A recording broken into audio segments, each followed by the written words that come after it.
आपको पता है हमारा सोलर सिस्टम का जन्म एक बड़ा इवेंट था लगभग 4.6 बिलियन साल पहले। एक जायंट इंटरस्टेलर क्लाउड जिसे हम सोलर नेबुला कहते हैं, उसमें एक बड़ा एक्सप्लोजन हुआ जो सुपरनोवा के नाम से जाना जाता है। इस एक्सप्लोजन ने सब कुछ बदल दिया। डस्ट और गैस का ये क्लाउड अपने ही ग्रेविटी के कारण घूमते हुए एक डिस्क में बदलने लगा और इसी डिस्क के बीच में फॉर्म हुई हमारा सन और बाकी सारे प्लैनेट और ऑब्जेक्ट। क्या ये फैसिनेटिंग नहीं है? देखो, ये सोलर सिस्टम पर पूरी सीरीज आने वाली है, तो अगर आप एक्साइटेड हो तो सब्सक्राइब जरूर कर लेना। और बेसिकली सोलर सिस्टम का ये इंट्रो पार्ट बोल सकते हो, वो भी डिटेल। अब बात करते हैं प्लैनेट की। सोलर सिस्टम में टोटल 8 प्लैनेट होते हैं।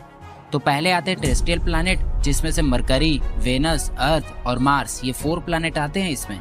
ये सब प्लैनेट रॉकी हैं और इनकी सरफेस भी सॉलिड होती है।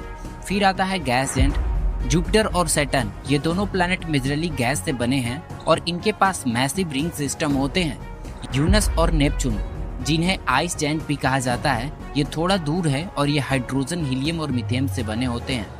सबसे पहले स्टार्ट करते हैं फॉर्मेशन ऑफ प्लैनेट्स। क्या आपको पता है कि हमारा प्लैनेट किस तरह बने?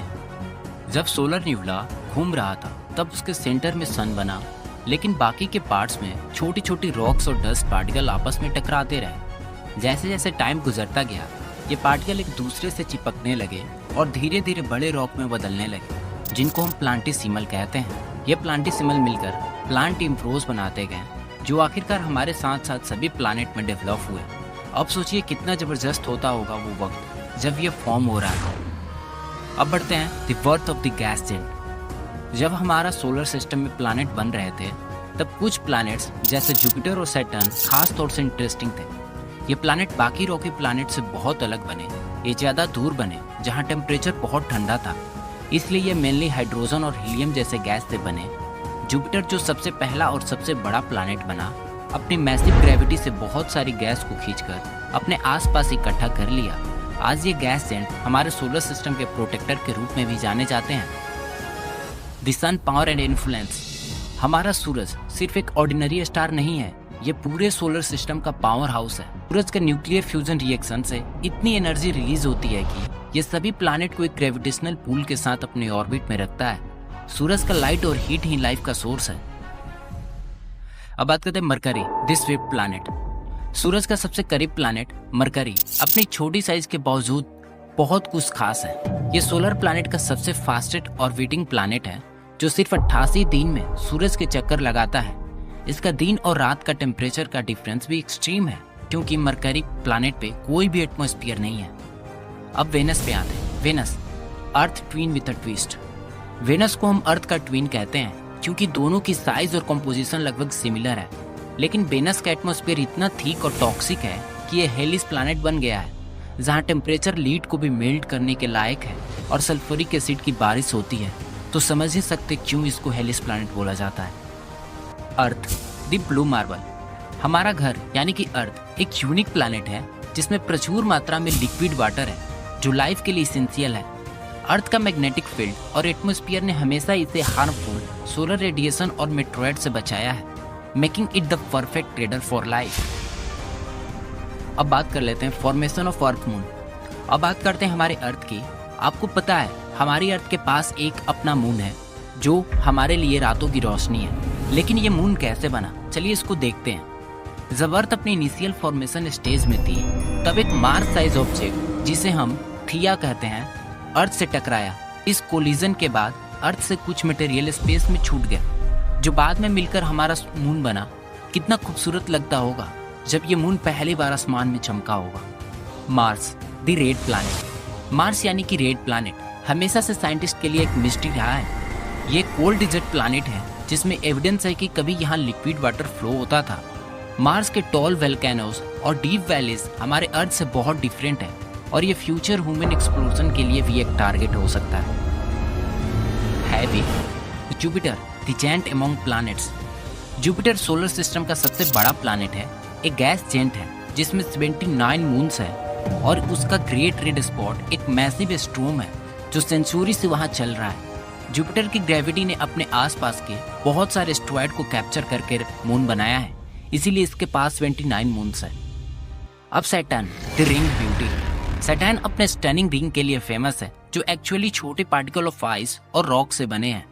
सैटर्न के रिंग इतने बड़े हैं कि अगर ये अर्थ के आसपास होते तो आप इन्हें नाइट स्काई में इजीली देख सकते थे। अब Uranus, the tilt planet. Uranus एक यूनिक प्लैनेट है क्योंकि ये ऑलमोस्ट साइडवेज टिल्ट होकर अपने एक्सिस पे रोटेट करता है, जिसकी वजह से ये अपनी ऑर्बिट के दौरान एक्सट्रीम सीजन एक्सपीरियंस करता है। इसका blue green colour methane gas की प्रेजेंस की वजह से है। अब Neptune, the windy giant. Neptune solar system का सबसे दूरी पे मौजूद प्लैनेट एक कोल्ड गैस जेंट है, जिसमें सोलर सिस्टम का सबसे फास्टेस्ट विंड ब्लो करती है, जो लगभग 2100 किलोमीटर पर आवर की स्पीड से भी ज़्यादा तेज होती है। इसका ब्लू कलर भी मीथेन गैस की ही वजह से है। Discovery of Uranus and Neptune. अब क्या आपको मालूम है, यूनस और नेपच्यून हमारे सोलर सिस्टम का लास्ट मेजर प्लैनेट्स, उन्हें पहले टेलीस्कोप से डिस्कवर किया गया। विलियम हर्सेल ने 1781 में यूनस को डिस्कवर किया था, जबकि नेपच्यून का डिस्कवरी 1846 में हुआ, मैथमेटिकली प्रिडिक्शन के जरिए। इन दोनों प्लैनेट ने हमारे सोलर सिस्टम के बाउंड्री को और भी एक्सपेंड कर दिया और इन्हें एटमॉस्फेयर और मून के बारे में जानने पर बहुत कुछ नया सीखने को मिला। The asteroid belt mystery. हमारे सोलर सिस्टम सिर्फ प्लैनेट से नहीं बना, प्लैनेट के बीच एक और फैसिनेटिंग रीजन है जिसे एस्टेरॉयड बेल्ट बोलते हैं। ये जुपिटर और मार्स के बीच में है। शुरुआत में साइंटिस्ट को लगा कि ये एक प्लैनेट बनेगा, लेकिन जुपिटर की स्ट्रॉन्ग ग्रेविटी ने ये होने नहीं दिया।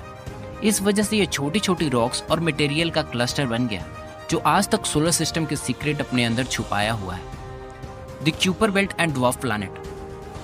हमारा सोलर सिस्टम के एड्स पर एक और फैसिनेटिंग रीजन है, क्यूपर बेल्ट। ये एक वास्ट जोन है जहाँ छोटे आइसी बॉडीज और ड्वार्फ प्लैनेट जैसे प्लूटो पाए जाते हैं। प्लूटो, जिसे 1930 में डिस्कवर किया गया था, एक समय पर यह 9th प्लैनेट माना जाता था, लेकिन 2006 में इंटरनेशनल एस्ट्रोनॉमिकल यूनियन यानी कि IAU ने प्लूटो को ड्वार्फ प्लैनेट कैटेगरी में डाल दिया, क्योंकि क्यूपर बेल्ट में उसके जैसे और भी बॉडी एग्जिस्ट करते हैं। लेकिन प्लूटो और क्यूपर बेल्ट के बाकी ऑब्जेक्ट अभी भी हमारे सोलर सिस्टम के मिस्ट्री को सोल्व करने में मदद कर रहे हैं। The Oort cloud, a vast distant shell. अब देखो, ओर्थ क्लाउड एक हाइपोथेटिकल रीजन है जो हमारे सोलर सिस्टम के एड्स पर एग्जिस्ट करता है।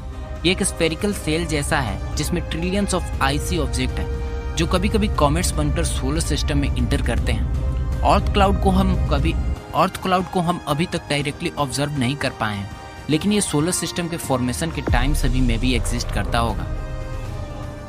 अब comets, the solar system wonders.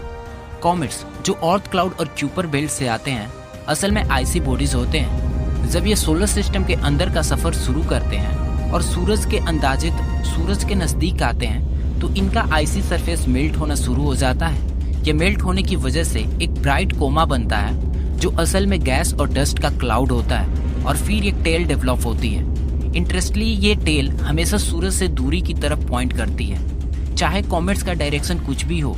इसीलिए कॉमेट्स को हम सोलर सिस्टम के वंडर भी कहते हैं, क्योंकि ये अपनी जगह से निकलकर कई दूर तक का सफर करते हैं। Asteroid, the rocky remnant. Asteroid जो मेनली एस्टेरॉयड बेल्ट में पाए जाते हैं, सोलर सिस्टम के फॉर्मेशन के रॉकी अवशेष हैं। ये अलग अलग साइज के होते हैं, कुछ छोटे रॉक से लेकर कुछ hundreds of kilometre wide boundaries तक। इसी में से एक सेरस, जो एस्टेरॉयड बेल्ट में सबसे बड़ा ऑब्जेक्ट है, एक ड्वार्फ प्लैनेट भी है। The Voyager mission, exploring beyond. अब वॉयेगर 1 और वॉयेगर 2 नासा के 2 हिस्ट्रिक स्पेस क्राफ्ट हैं, जो 1977 में लॉन्च किए गए थे। ये दोनों मिशन का मकसद सोलर सिस्टम के आउटर प्लैनेट को स्टडी करना था, जैसे जुपिटर, सैटर्न, यूनस और नेपच्यून। ये स्पेसक्राफ्ट अपने जमाने के सबसे एडवांस टेक्नोलॉजी से बनाए गए थे, और इन्होंने हमारी काफ़ी डिस्कवरीज में भी मदद की थी, जैसे जुपिटर के मून्स पर वोल्केनो और सैटर्न के रिंग के बारे में नए फैक्ट। अब लगभग 45 साल से ज़्यादा का सफ़र करने के बाद वॉयेगर 1 और वॉयेगर 2 सोलर सिस्टम के बाउंड्री को क्रॉस करके इंटरस्टेलर स्पेस में इंटर कर चुके हैं। इसका मतलब है कि ये अब हमारे सूरज के ग्रेविटेशनल इन्फ्लुएंस के बाहर चले गए हैं और वहाँ का इन्वायरमेंट को एक्सप्लोर कर रहे हैं, जो हमारे सोलर सिस्टम के बाहर है। ये स्पेसक्राफ्ट अब भी सिग्नल भेज रहे हैं और हमारे लिए इंटरस्टेलर स्पेस के बारे में नई इन्फॉर्मेशन प्रोवाइड कर रहे हैं। वॉयेगर मिशन को स्पेस में सबसे ज़्यादा दूर तक जाने वाला ह्यूमन मेड ऑब्जेक्ट माना जाता है, और ये ह्यूमन एक्सप्लोरेशन की एक लेगेसी को कैरी करता है, क्योंकि ये एक दिन शायद दूसरी गैलेक्सी तक भी पहुंच सकती है, जो कि सोचने वाली बात है।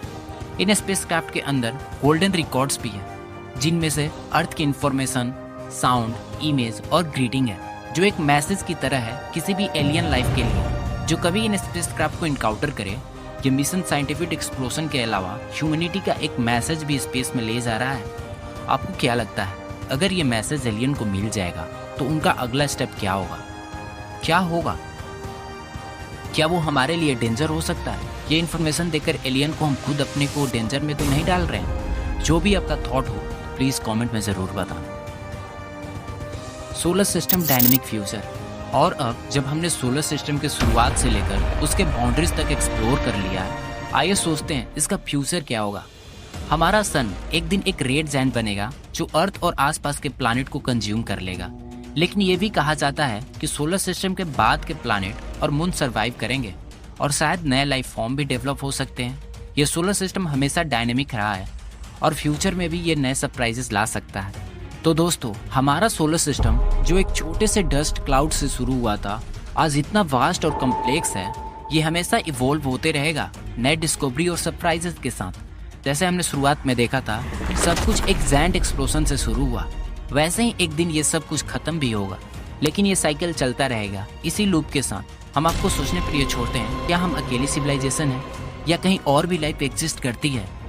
और क्या उनका भी सोलर सिस्टम हमारे जैसा ही होगा? कमेंट में अपना अपना थॉट जो आप सोचते हो जरूर बताना। इस सोलर सिस्टम के सफर को यहीं पर एंड करते हैं। आई होप आप सभी को ये वीडियो अच्छा लगा होगा, इससे कुछ सीखने को मिला होगा। पूरे प्लैनेट को हम डिटेल में एक सेपरेट वीडियो बनाकर उसके फैक्ट को जानेंगे। तब तक के लिए keep exploring the universe. Bye bye.